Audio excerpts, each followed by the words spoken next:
जैन साथियों नमस्कार। मैं लोकेंद्र मध्य प्रदेश पुलिस और हमारे साथ हैं राहुल प्रजापति और हम डीएफ से हैं, राहुल एसएफ से हैं। और राहुल इस समय पढ़ाई कर रहे हैं और बहुत अच्छी तरह पढ़ाई कर रहे हैं।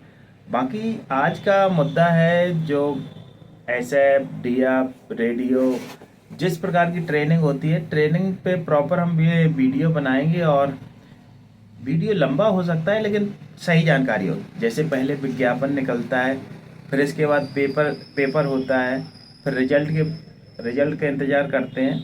अब जैसे आप फिजिकल दे चुके हैं, अब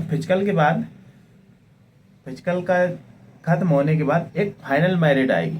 फाइनल मेरिट के बाद मेडिकल होता है और मेडिकल के बाद फाइनल सिलेक्शन हो जाता है। फाइनल सिलेक्शन के बाद आपको आमद देनी रहती है। आमद जैसे आप देते हैं, आमद पुलिस लाइन या बटालियन या जीआरपीएफ से हैं, अगर आप थाने में देते हैं, स्टेशन वाले थाने पे, तो आप उसी दिन से रंगरूट हो जाते हैं। फिर आपको ट्रेनिंग पे भेज दिया जाता है। ट्रेनिंग के बाद कसम परेड होती है। कसम परेड जैसे आपकी हो गई, ट्रेनिंग कंप्लीट हो गई, उसके बाद आप पे एक टैग लग जाता है आरक्षक।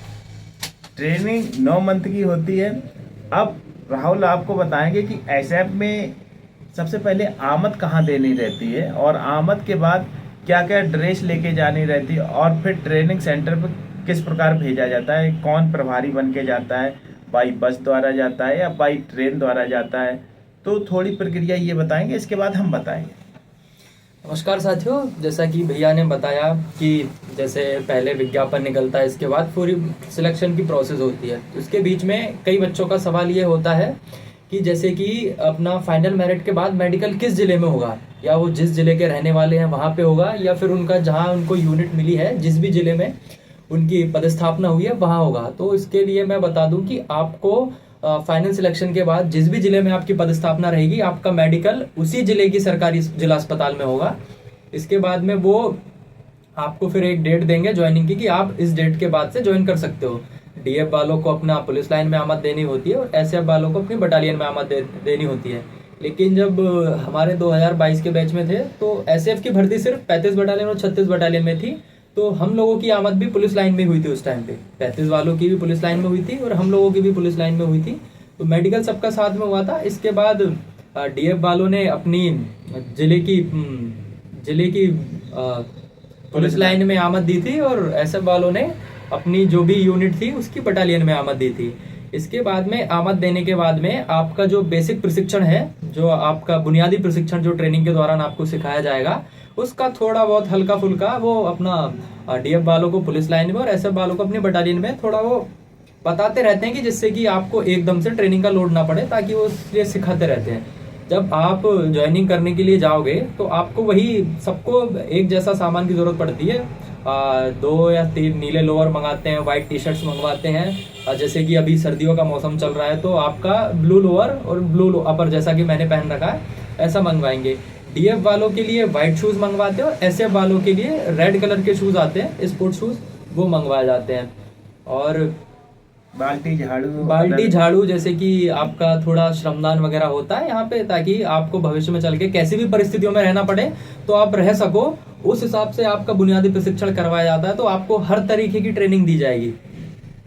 जैसे कि जिला वन में रहता है, ट्रेनिंग के पहले 3 मनपसंद आप ट्रेनिंग सेंटर चुन सकते हैं। क्या बटालियन मतलब एसएफ में ऐसा रहता है? नहीं, अभी तक तो फिलहाल तक तो एसएफ के जब हमारे बैच तक तो ऐसा कोई भी ऑप्शन नहीं आया है। अगर इस बार आए तो कह नहीं सकते, लेकिन अभी तक तो यह है कि वो पीएचक्यू से ऑर्डर आता है पुलिस मुख्यालय भोपाल से कि आपको इस ट्रेनिंग सेंटर में आमद देनी है। तो वहीं से फिर आमद देने के बाद लेटर आने के बाद में आपकी बटालियन आपको बस से या फिर ट्रेन से जैसे भी वो व्यवस्था करना चाहे, आपके प्रभारी जो बटालियन के सूबेदार मेजर होते हैं वो आपको बिल्कुल आपको वहाँ छोड़ के ट्रेनिंग सेंटर में और आपकी आमद करवा के फिर वापस आते हैं वो। जैसा कि बच्चों के बहुत कमेंट आते हैं, बच्चों ने हमसे पूछा है कि सर एसएफ की जो ट्रेनिंग रहती है कि बीएसएफ कराती, सीआईएसएफ कराती या सीआरपीएफ कराती है? नहीं, ऐसा कुछ नहीं है। डीएफ की ट्रेनिंग अपने जैसे कि डीएफ की ट्रेनिंग होती है मध्य प्रदेश के जितने भी ट्रेनिंग सेंटर हैं मध्य प्रदेश पुलिस के, वैसे ही एसएफ के भी अलग से ट्रेनिंग सेंटर हैं जैसे कि एक है RAPTC इंदौर में है, वहाँ SF की ट्रेनिंग करवाई जाती है। इसके अलावा अपनी 8th बटालियन छिंदवाड़ा में है, वहाँ भी ट्रेनिंग करवाई जाती है। और 6th बटालियन जबलपुर में भी ट्रेनिंग करवाई जाती है SF की। तो ऐसा अलग से कुछ नहीं है, पैरामिलिट्री फोर्सेज SF की ट्रेनिंग नहीं करवाती। SF विभाग खुद अलग से अपना अलग से ट्रेनिंग सेंटर है, वहाँ SF की ट्रेनिंग होती है। जैसे इन्होंने बताया कि बस या बाई ट्रेन द्वारा कोई प्रभारी बन के आपको पुलिस लाइन से ले जाया जाएगा और जहाँ पे आपका मतलब ट्रेनिंग होनी वहाँ पे छोड़ दिया जाता है और शाम को गिनती होती है। अब इसके बाद जब आप ट्रेनिंग सेंटर पे पहुँच जाते हैं तो शुरू में नॉर्मल PT होती है। PT और परेड के कुछ नियम सिखाए जाते हैं, 4-5 दिन चलता है। जब सभी जिलों से बच्चे आ जाते हैं तो इसके बाद नॉर्मल मेडिकल होता है, वजन होता है। फिर इसके बाद वजन होने के बाद टोलियों में बांट दिया जाता है। एक टोली में 25 से 30 लड़के होते हैं और इस प्रकार जब हम ट्रेनिंग सेंटर पे थे उस समय 17 टोली थी। तो SF में ऐसा क्या रहता है, वजन सेम रहता है। जैसे कि आपको ट्रेनिंग सेंटर में क्या है कि अलग अलग जगह से बच्चे आते हैं, अलग अलग यूनिट से आते हैं, अलग अलग जिलों से आते हैं। DF वाले अलग अलग अपनी वहाँ पुलिस लाइन से आते हैं और SF वाले अपनी अलग अलग बटालियन से आते हैं। तो जब तक कि सारे बच्चों की आमद अपने ट्रेनिंग सेंटर में ना हो जाए तब तक वहाँ का बुनियादी प्रशिक्षण शुरू नहीं होता है। तो उससे पहले सबसे पहले वहाँ चलता है जीरो वीक जो आपकी ट्रेनिंग में काउंट नहीं होता है, वो सप्ताह आपकी ट्रेनिंग में काउंट नहीं होता है। उसमें आपको बताया जाता है पूरे 7 दिनों में कि आपको अगले 9 महीने गुजारने कैसे, आपकी ट्रेनिंग किस तरीके से होगी। तो उसकी क्लासेस वो हल्का फुल्का बताते हैं। इसके बाद में आपके पहले सप्ताह से फिर ट्रेनिंग शुरू हो जाती है आपकी। और वहाँ पे जाने के बाद जब सभी लड़कों की आमद हो जाती है अपने अपने ट्रेनिंग सेंटर में, तो SF में भी और DF में भी सब में एक नॉर्मल सा मोटा मोटा वो ट्रेनिंग वो मेडिकल करवाते हैं आपका, ताकि बच्चा लगे कि ट्रेनिंग में उसको कोई दिक्कत ना है। उस वजह से हल्का फुल्का नॉर्मल वेट वगैरह, चेस्ट वगैरह वो कुछ नहीं होता है, नॉर्मल होता है वो सब कुछ। तो इसके बाद जब सब टोलियां बढ़ जाती हैं तो ट्रेनिंग के दौरान एक ये नियम होता है कि आप 30 दिन की जो छुट्टी ले सकते। 30 दिन की कैसे रहते हैं, कुछ बच्चों के पैर में चोट लग जाती है, कुछ को बुखार आ जाता है, किसी प्रकार की बीमारी हो जाती है तो 30 दिन आपको बेड रेस्ट मिल सकता है। या आपके क्या तो इस प्रकार SF में सर कैसा रहता है? सेम सब मैं बताया ना भैया आपको कि पिछली वीडियो में भी हमने बताया था कि ज़्यादा फर्क नहीं रहता है ट्रेनिंग में भी और ड्यूटीज़ के दौरान में भी। तो SF की ट्रेनिंग और DF की ट्रेनिंग लगभग सेम होती है। जैसे कि आपका पहला सप्ताह स्टार्ट होना है, उससे पहले मैंने बताया आपको जैसे कि 0 वीक होता है। 0 वीक में आपकी जो टोलियाँ होती हैं ना वो हाइट वाइज बांट दी जाती हैं, हाइट वाइज। जैसे कि पहली टोली होती है और आखिरी टोली होती है, उसमें क्या लंबे लंबे लड़के होते हैं। तो उसका जैसे कि ये स्लोप होता है ना, तो ये स्लोप बना दिया जाता है उसका। तो जैसे हमने आपको बताया कि 30 दिन की छुट्टी से अगर ज़्यादा होते हैं तो जिला वापसी कर दी जाती है। अगर आप कुछ प्रकार के अभद्र व्यवहार करते हैं, कुछ ऐसा करते हैं तो बीच में आपका जिला वापसी हो सकती है। और आपका जो 5 से 6 महीना या 7 महीना, तो आप जितने भी लड़के ट्रेनिंग सेंटर पे जाएं ध्यान रखें कि 30 दिन से ज़्यादा ना हो। वैसे इतना अत्यधिक नहीं होता है। अब बात करते हैं कार्यक्रम की, मतलब जब टोलियां बढ़ जाती हैं किस प्रकार का कार्यक्रम रहता है। हम अपना अगर बताएं, जैसे हम शुरुआत में गए तो पहले शुरू में PT कराई जाती थी।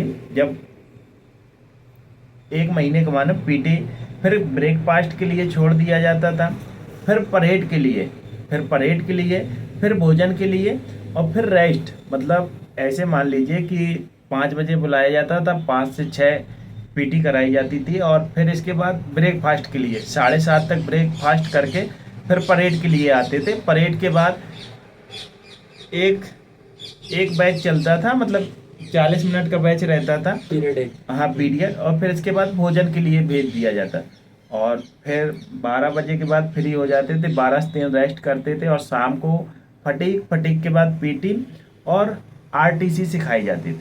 कुछ दिन, महीना 1.5 महीना इस प्रकार की प्रक्रिया चली। इसमें कैसा क्या यही प्रक्रिया फिर इसके आगे बोलिए। जैसे कि ट्रेनिंग जब आपकी शुरू होगी, मैंने बताया कि 0 वीक में जब आपकी टोलियां बांट दी जाएंगी हाइट वाइज और स्लोप वाइज। तो जैसे कि हमारा बैच चला था, वहाँ पे 16 टोलियां थी लगभग। तो उनको ऐसे ही स्लोप में बांट दिया था कि पहले टोली और आखिरी टोली में हाइट सबसे ज़्यादा लंबे वाले लड़के थे, और जो बीच वाली टोलियाँ थी उनमें फिर हाइट छोटी होती जाती है। तो ऐसा वाला स्लोप बन जाता है जो वहाँ पे जब परेड खड़ी होती है ग्राउंड में, आपको समझ में आ जाएगा जब आप पहुँचोगे ट्रेनिंग सेंटर में अपने में। तो इसके बाद में जब पहला वीक स्टार्ट होगा, जब आपकी ट्रेनिंग स्टार्ट होगी, तो कुछ लोगों का सवाल ये भी होता है कि ट्रेनिंग से छुट्टी मिलेगी नहीं मिलेगी, ब्रेक मिलेगा नहीं मिलेगा, कि हमको सिर्फ 9 महीने बाद ही घर जाना होगा। तो ऐसा कुछ नहीं है। जब भी आपको इमरजेंसी पड़ेगी कि आपको विशेष आवश्यक काम है, तो आपको बाकायदा ट्रेनिंग सेंटर से छुट्टी दी जाएगी। और आपका एक मिड टर्म होता है, 4.5 से 5 महीने के बाद आपको 7 दिन का ब्रेक मिलता है ट्रेनिंग सेंटर से आप घर जाने के लिए। इसके बाद में आपके ट्रेनिंग सेंटर में 2 टर्म होते हैं, फर्स्ट टर्म और सेकेंड टर्म। तो बीच में आपको मिड टर्म का एक ब्रेक मिलता है 7 दिन का। फिर जब आपकी ट्रेनिंग शुरू होती है, फर्स्ट वीक से स्टार्ट होता है, तो सबका जनरली सेम शेड्यूल होता है कि सुबह लगभग 6 से 6:30 बजे आपका फॉलन रहेगा ग्राउंड में। वहाँ पे आपकी काउंटिंग होने के बाद में, रिपोर्ट लगने के बाद में ऊपर ऑफिसर्स को, बड़े अधिकारियों को, इसके बाद में आपका पीटी पीरियड चालू हो जाएगा। सुबह 6 बजे से मान लीजिए आप लगभग 6 से 7:30 बजे तक लगभग रहता है। 40 मिनट के 2 पीरियड होते हैं। तो 2 पीरियड आपकी पहले पीटी होगी, 40 मिनट की पहले पीटी होगी, फिर 5 मिनट को आपका ब्रेक मिलेगा, फिर 40 मिनट की पीटी पीरियड होगी। जितने भी आपके पीरियड रहेंगे उनके बाद आपको 5 मिनट का ब्रेक दिया जाएगा। आप पानी पी के आ सकते हैं, बाथरूम जो भी आपको ज़रूरत है वो आप करके आ सकते हैं। तो इसके बाद में 2 पीटी के पीरियड होते हैं। तो लगभग आपको 7:30 बजे के आसपास आपको 1 घंटे के लिए नाश्ता का ब्रेक मिलेगा। 7:30 से 8:30 बजे तक आपको नाश्ता ब्रेक मिलेगा। फिर 8:30 बजे आपकी फिर वापस से परेड खड़ी हो जाएगी ग्राउंड पे वर्दी पहन के। तो आपको फिर 8:30 बजे से जो भी ट्रेनिंग सेंटर का टाइम है, लगभग 9:30, 10, 11 बजे तक, शुरुआती महीने में हो सकता है आपको कि दोपहर तक ही परेड सिखाई जाए, और हो सकता है शाम को भी सिखाई जाए। इसके बाद में परेड होती है। फिर लगभग 15-20 दिन या 1 महीने के बाद आपकी इंडोर क्लासेस शुरू हो जाती हैं, जिसमें आपको कानून की और जो भी उसमें सिलेबस में होता है वो सब आपको पढ़ाया जाएगा दोपहर को। और शाम को आपकी वेपन क्लास होगी। लगभग आपको दोपहर में 1 बजे खाने के लिए छोड़ दिया जाएगा। लगभग 1.5 से 2 घंटे का ब्रेक होता है। लगभग 1 से 2 घंटे के बीच में अलग अलग ट्रेनिंग सेंटर का अलग अलग टाइम होता है। जैसे कि लगभग हमको 1.5 से 2 घंटे मिलते थे ब्रेक खाना खाने के लिए। इसके बाद में शाम को फिर 4:30 बजे वापस से काउंटिंग होती थी, और फिर 1 से 1.5 घंटे आप अपना वेपन क्लास चलता था। और शाम को फिर 6 बजे की फाइनल काउंटिंग के बाद आपको रेस्ट कर दिया जाता था।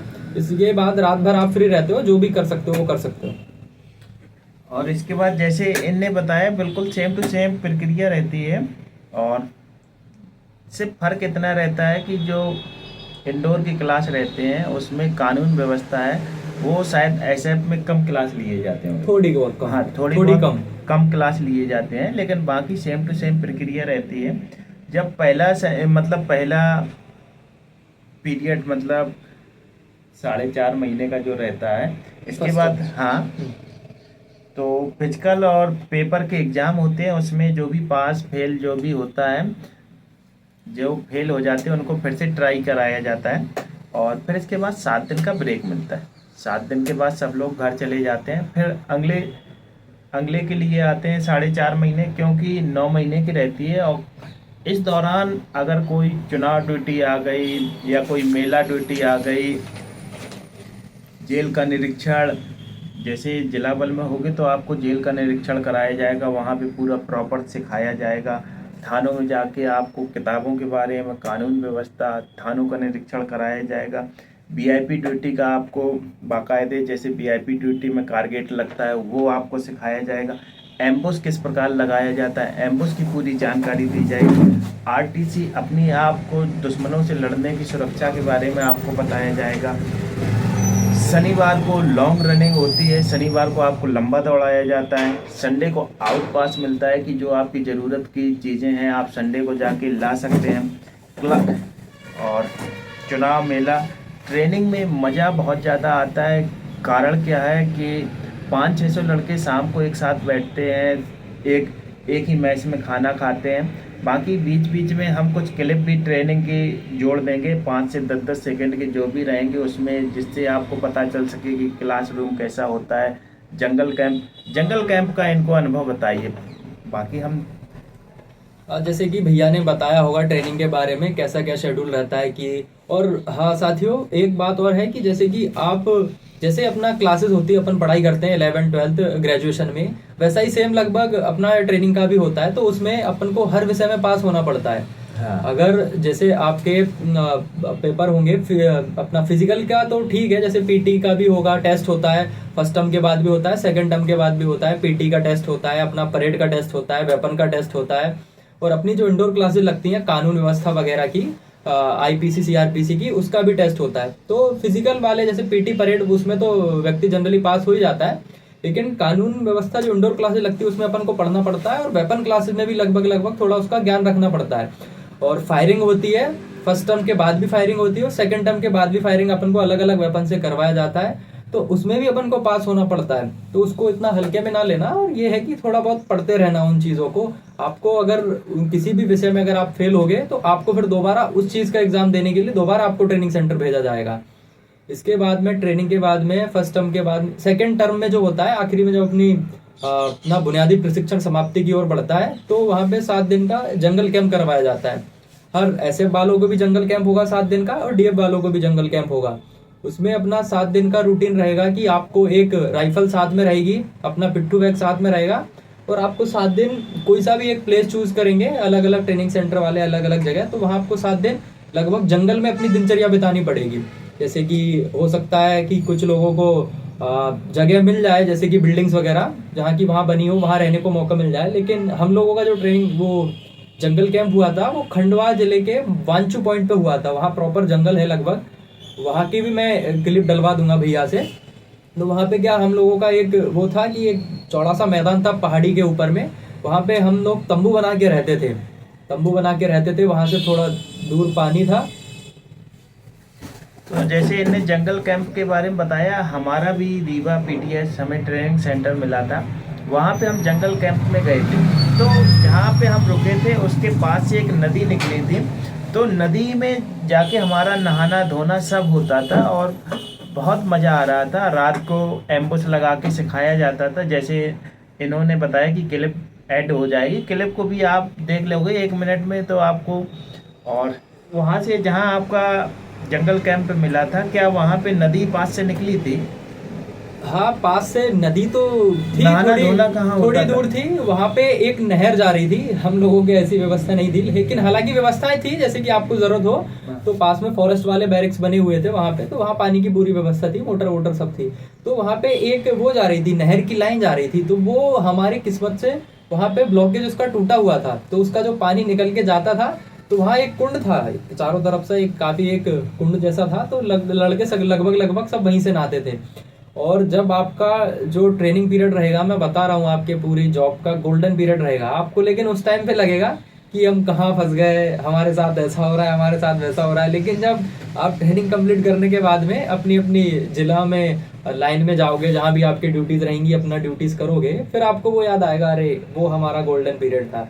और वैसे ही सेम आपको जंगल कैंप का भी एहसास होगा। आप जाओगे तो आपको लगेगा कि यार कहाँ पेट्रोलिंग वगैरह होती, वहाँ पे अपना बैग पीछे पिट्ठू टांगते हैं, जिसमें थोड़ा बहुत अपना ज़रूरत का सामान होता है, पानी की बोतल, थोड़ा बहुत खाने पीने का, रहने का, साथ में एक राइफल साथ में होती है। आपको पेट्रोलिंग करवाई जाती है, 10 किलोमीटर 15 किलोमीटर आपको पैदल चलवाया जाता है।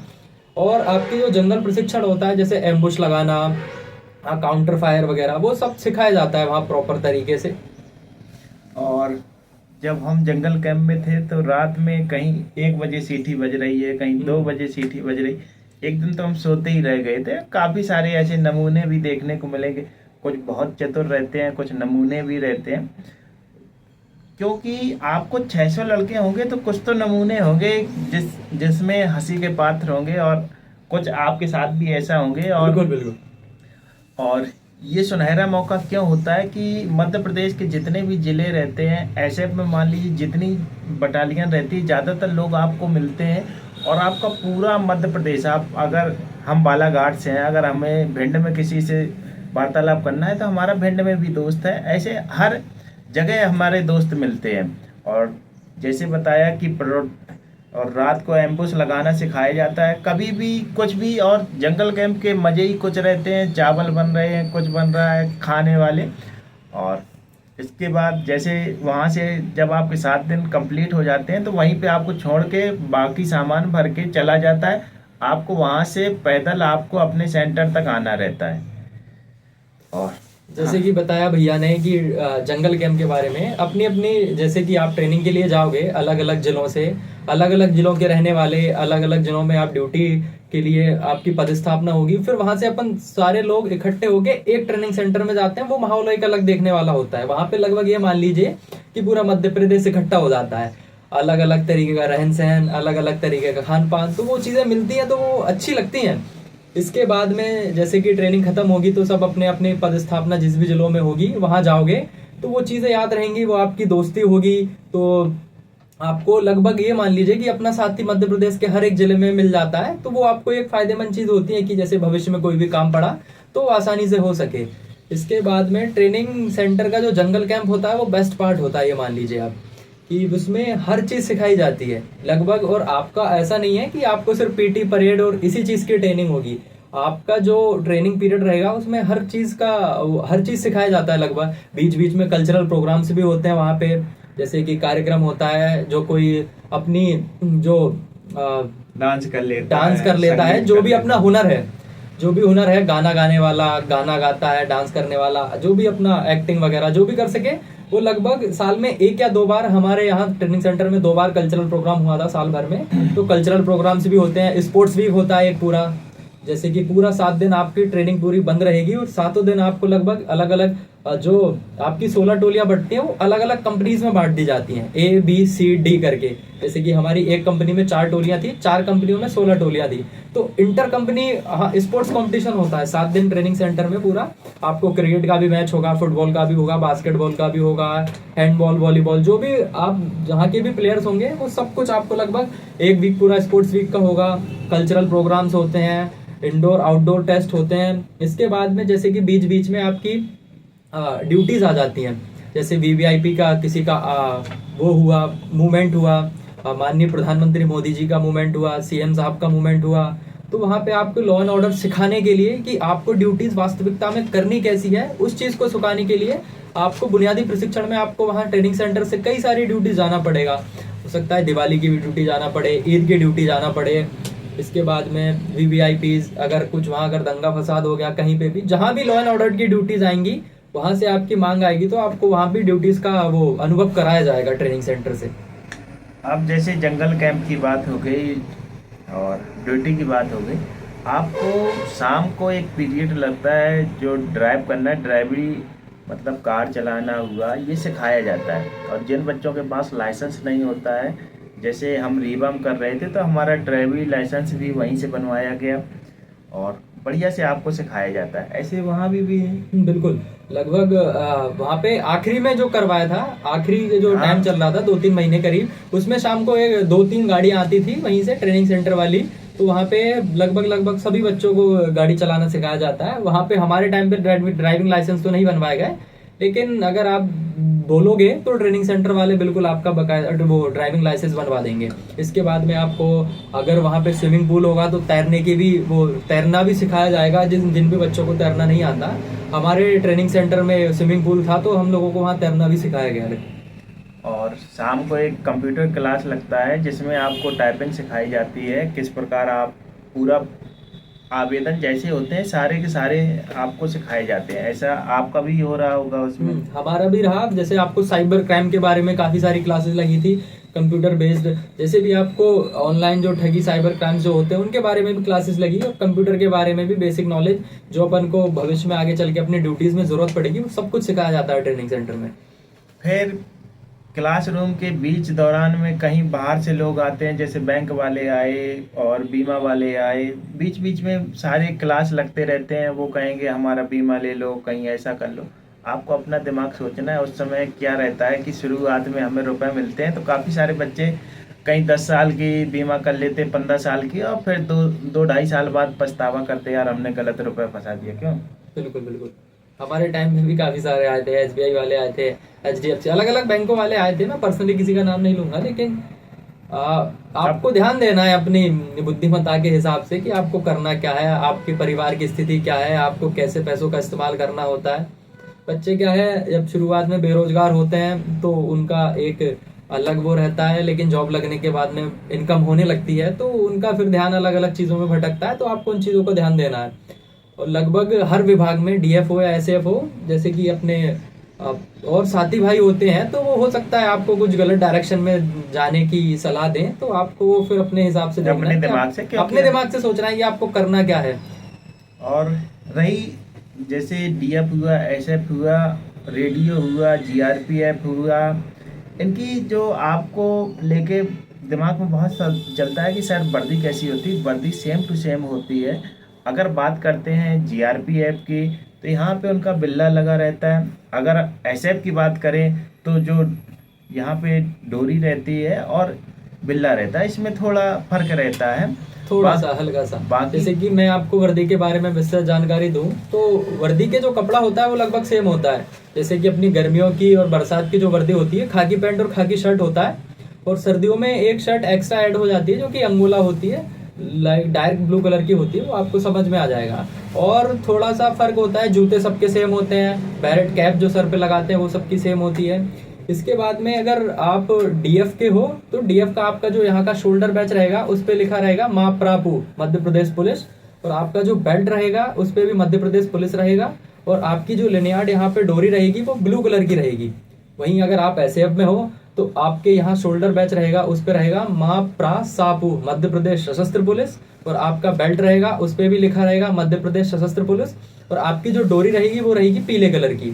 वहीं अगर आप जीआरपी में हो तो भी आपकी वर्दी सेम रहेगी, और आपके बेल्ट पे लिखा रहेगा मध्य प्रदेश रेल पुलिस, और आपके कंधे पे लिखेगा मध्य प्रदेश माँ प्रा रे मध्य प्रदेश रेल पुलिस, और लगभग और उनकी डोरी भी ब्लू कलर की होती है रेलवे जीआरपी वालों की भी। बस इतना ही फर्क है, बाकी वर्दी में कोई फर्क नहीं है। और रेडियो वालों की अगर ट्रेनिंग की बात करें तो जैसे हमें जानकारी पता है, ज़्यादा तो रेडियो वालों के बारे में पता नहीं। आपको 1 साल के लिए भोपाल में रहना रहता है, वहाँ पे पूरा प्रशिक्षण रहता है। अगर इस बीच कोई ड्यूटी आ जाती है तो आपको वहाँ से ड्यूटी जाना रहता है। 1 साल का, ये मान लीजिए 1 साल का प्रशिक्षण रहता है। वहाँ पे बहुत सारी शाखाएं रहती हैं, डायल 100, ये सारी आपको सिखाया जाता है। वायरलेस पे किस प्रकार उसको सुधारना, किस प्रकार बोलना। रेडियो में भी 2 प्रकार की पोस्ट होती है, रेडियो जीडी होती है, रेडियो ऑपरेटर होती है। जो रेडियो जीडी होती है ये फील्ड में कार्य करती है, रेडियो ऑपरेटर वाले ऑफिस में कार्य करते हैं। इस प्रकार रेडियो की यही हमें जानकारी है। बाकी इस पे हमने वीडियो बना रखे हैं, शैलेन सर ने इस पे 10 से 15 मिनट का एक पूरा वीडियो बना के भेजा था, जिसको हमने अपलोड किया है। अब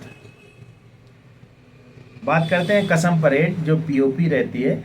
पीओपी पे एक खास गर्व का पल ये होता है कि आप अपने माता पिता को बुला सकते हो, भाई को बुला सकते हो। सबसे हसीन पल जब आप झंडे के बगल से ऐसे सलूट करके निकलते हो, वो सबसे सुनहरा पल होता है। क्या सर? जी बिल्कुल। जैसे कि आपका बुनियादी प्रशिक्षण रहेगा, उसको जो समाप्ति की ओर बढ़ेगा, आपके फर्स्ट टर्म का ब्रेक हो जाएगा, एग्ज़ाम्स हो जाएंगे, स्पोर्ट्स वीक हो जाएगा, कल्चरल फेस्ट हो जाएगा। सारी ट्रेनिंग लगभग समाप्त होने के बाद में जो आपका आखिरी का 1 महीना या 15 से 20 दिन रहेगा, उस टाइम पे आपका पासिंग आउट परेड, जो पीओपी जिसको बोलते हैं, उसकी सिखलाई दी जाएगी। लगभग 15 से 20 दिन उसकी प्रैक्टिस चलती है, और जब आपका ट्रेनिंग खत्म हो जाएगा, सब कुछ खत्म होने के बाद में आपकी पीओपी की वो चलती है, जो जिसको हिंदी में अपन कसम परेड बोलते हैं। लगभग 15 से 20 दिन उसकी प्रैक्टिस चलेगी अलग से। जैसे कि अगर आपने पीओपी की किसी की भी वीडियो उठा के देख लेना, तो आपको समझ में आ जाएगा कि पीओपी होती कैसे है। जैसे कि आपने 26 जनवरी या 15 अगस्त पे जो परेड देखी होगी, लगभग उसका पूरा सेरेमोनियल ड्रेस पहन के उसको पीओपी करवाते हैं। पूरा सेरेमोनियल ड्रेस, अलग से उसकी हैट आती है, अलग से उसकी ड्रेस होती है, थोड़ी चेंजेस होते हैं उसमें। उसके फोटोज भी आप भैया अभी इस वीडियो में एडिट करवा दिए जाएंगे। इसके अलावा वहाँ पे आप अपना जो पासिंग आउट परेड रहेगा, उसमें आप अपनी फैमिली को बुला सकते हैं, आपके किसी दोस्त या रिश्तेदार को बुला सकते हैं। वो एक अलग ही पल होता है, जो पूरे 9 महीने और लगभग अपनी पूरी जॉब का सबसे गर्व का पल होता है। आप तिरंगे के नीचे से सैल्यूट करके निकलते हो, वो एक जो कसम अपन तिरंगे की खाते हैं कि मैं जीवन भर तक कोई रिश्वत, कोई हाँ वो हाँ इसी प्रकार की कसम हाँ, आप लोग खाओगे ना, कि मैं ईमानदारी से सत्य निष्ठा के पथ पे चलते हुए गरीब और निर्धन का, और खाकी वर्दी पे लोगों का भरोसा है। और खाकी वर्दी जब कभी दूर दराज कुछ खतरा होता है तो लोग क्या कहते हैं, मैं थाने जाऊंगा और तेरी एफआईआर कर देंगे। लोगों के अंदर भरोसा है। और कसम परेड जैसे समाप्त होती है, आईपीएस रैंक का एसएसपी होगा या एसपी साहब होंगे, डीजी साहब होंगे, एडीजी साहब होंगे, इनके द्वारा आपको एक प्रमाण पत्र दिया जाएगा। उस दिन से आप आरक्षक बन जाते हैं। और रंग रूट तो आप जान गए। और इसके बाद आप लोग को फिर से 7 दिन का ब्रेक दे दिया जाता है और आप लोग घर आ जाते हैं। और इसके बाद सर अगर कुछ कहना चाहें तो। हाँ, भैया ने जैसा बताया कि अभी आप लोग कंफ्यूज हो रहे होंगे, हो सकता है शायद कि रंग रूट क्या होता है, आरक्षक क्या होता है। देखिए, रंग रूट या इंग्लिश में जिसको रिक्रूट बोलते हैं, वो ये होता है कि आपकी जो ज्वाइनिंग डेट है उससे जब तक आपकी कसम परेड ना हो जाए, जैसे कि अभी हम बात कर रहे थे पासिंग आउट परेड, कसम परेड की, जब तक ज्वाइनिंग से लेके जो पासिंग आउट परेड तक का जो टाइम होता है, चाहे भले ही आपने शुरुआत में जाते से ट्रेनिंग की हो या ना की हो, ज्वाइनिंग डेट से लेके जब तक आपकी कसम परेड ना हो जाए तब तक वो जो बीच का टाइम पीरियड रहेगा वो आपके लिए रिक्रूटमेंट का रहेगा। तब तक आप सबसे जूनियर हो, आपके साथ किसी भी तरीके का व्यवहार किया जा सकता है, उसके लिए पहले से वो रहना, कोई कुछ भी कहता है उस समय आपको सुनना रहता है कि मतलब आप थोड़े जब तक आपकी ट्रेनिंग नहीं होती तब तक आपको रिक्रूटमेंट की तरह वो किया जाएगा आपके साथ बर्ताव। लेकिन जिस दिन से आपकी कसम परेड हो जाएगी, आप प्रॉपर आपका, जैसे कि वहाँ नव आरक्षक बोलते हैं, रिक्रूटमेंट छोड़िए, आप नव आरक्षक बोलते हैं। जैसे जब तक आपकी कसम परेड नहीं हो जाती तो आपको नव आरक्षक के नाम से जाना जाएगा, लेकिन जिस दिन आपकी कसम परेड हो गई उसी दिन से आप आरक्षक कहलाने लग जाओगे। आरक्षक आपकी कसम परेड होने के बाद में आपको 7 दिन का ब्रेक मिल जाता है। ब्रेक मिलने के बाद 7 दिन पश्चात आपको अपनी यूनिट में आमद देना होता है, अपने अपने जिलों में जहाँ भी आपकी पदस्थापना हुई है। फिर वहाँ से आपकी फिर जो आगे की जीवनचर्या है वो शुरू होती है नौकरी की। हाँ, और आप लोगों की बहुत सारी जिज्ञासाएं होगी कि सर आप जो वर्दी पहने हैं, क्योंकि खाकी खाकी के बारे में हमने वार्तालाप की, 1 मिनट डांगरी के बारे में भी बात कर लेते हैं, क्योंकि बच्चों की इच्छा रहती है आर्मी में जाने के लिए और इस प्रकार की वर्दी पहनने के लिए। जो जानकारी के मुताबिक अगर हम डीएफ की बात करें, आप बालाघाट, मंडला, डिंडोरी में नक्सल प्रभावित क्षेत्र में यहाँ पे आप डांगरी पहन सकते हैं। और डांगरी कई कलर की होती है, ये इस प्रकार की कलर की है, और जैसे फौज में होती है उस प्रकार की रहती है, इसके कलर रहते हैं, आप इसे सिलवा सकते हैं। बाकी सर भी कुछ इसके बारे में बताएंगे, डांगरी के बारे में। देखिए, लगभग हर जिले में एसएफ हो, डीएफ हो या फिर जीआरपी हो, मंडला, बालाघाट, डिंडोरी को छोड़ के आपको खाकी वर्दी ही पहनना पड़ेगा वहाँ पे। लेकिन ये 3 जिले ऐसे हैं, नक्सल प्रभावित क्षेत्र है, तो यहाँ पे आपको जो कॉम्बैट ड्रेस है वो पहनाई जाती है, चाहे आप एसएफ में हो, डीएफ में हो, रेडियो में हो, या फिर यहाँ पे सीआरपीएफ की यूनिट है चाहे वो हो, या हॉक फोर्स हो।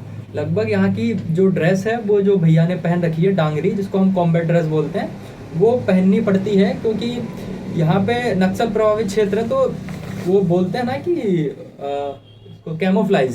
कैमोफ्लाइज जो ड्रेस है कि ताकि अगर भविष्य में अगर कुछ ऐसी, अगर जंगल में छुपाव के लिए अगर भविष्य में ऐसी अगर कोई परिस्थिति उत्पन्न होती है तो आप आसानी से वहाँ पे छुप सको। तो आप लोगों को ये वीडियो कैसा लगा, आप हर बार की तरह अपना कमेंट जरूर करें। सभी को जय हिंद, जय भारत। जय हिंद।